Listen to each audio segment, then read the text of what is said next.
Hey guys, it's Vera, and today I am going to do a follow-up to one of my previous videos about Artifact, the newest card game from Valve, and the monetization tragedy that it turned out to be.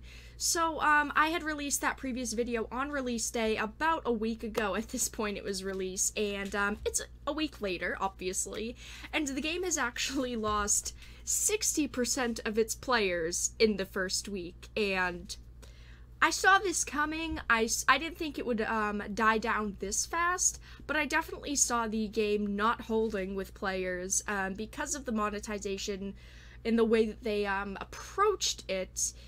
So if you want to see that video, it'll be linked down below, of course, but let's talk about the 60% player drop. So Valve has made some huge and very popular games in the past.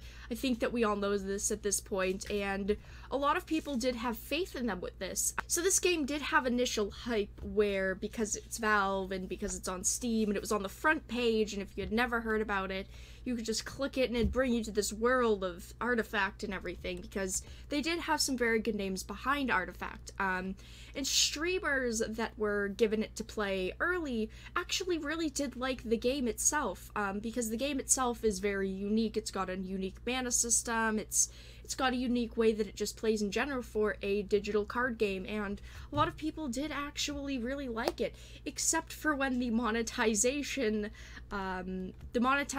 ways that they were going with it was announced.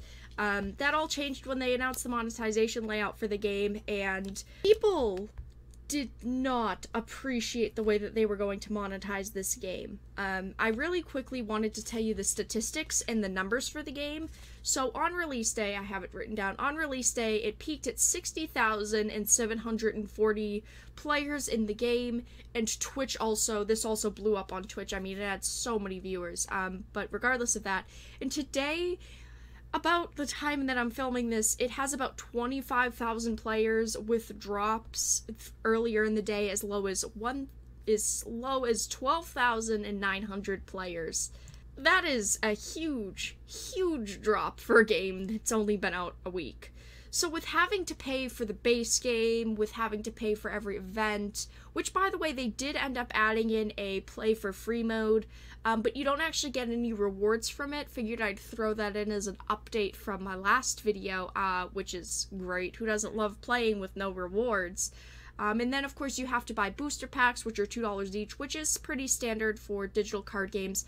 But the problem is that if you buy, say, 50 of these $2 packs, there's no discounts. They don't offer you discounts in bundles, which is also a very great cash grab. You know, just have to get that little bit of extra money, just saying. But many people actually said it's impossible to play the game without spending real money, which is really a shame, because the problem with that is that people like the game itself, and the model of pay to play didn't work, because a lot of people did really like the way that it played. It was very unique, it was very interesting.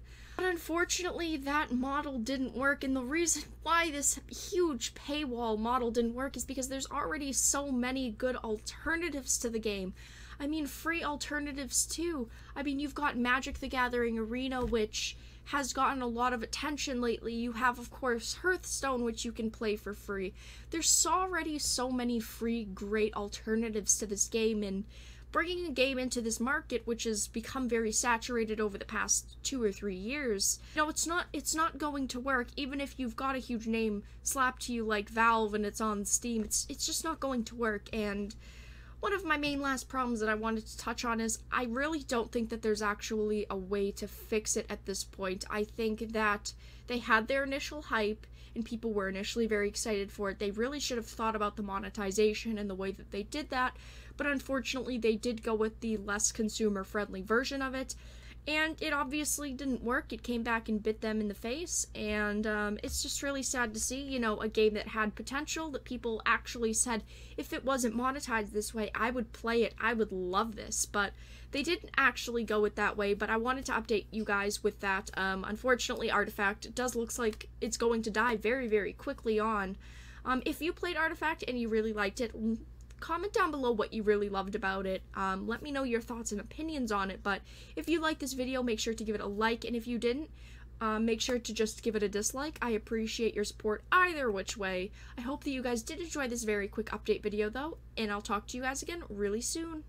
Hey there, thank you so much for sticking around until the end of the video. You should click that subscribe button, and there are plenty of ways to show support to the channel, such as following me on Twitter, joining the Dark Titans Discord server, or even chipping in on Patreon and becoming a Dark Titan yourself. I'll see you all in the next video.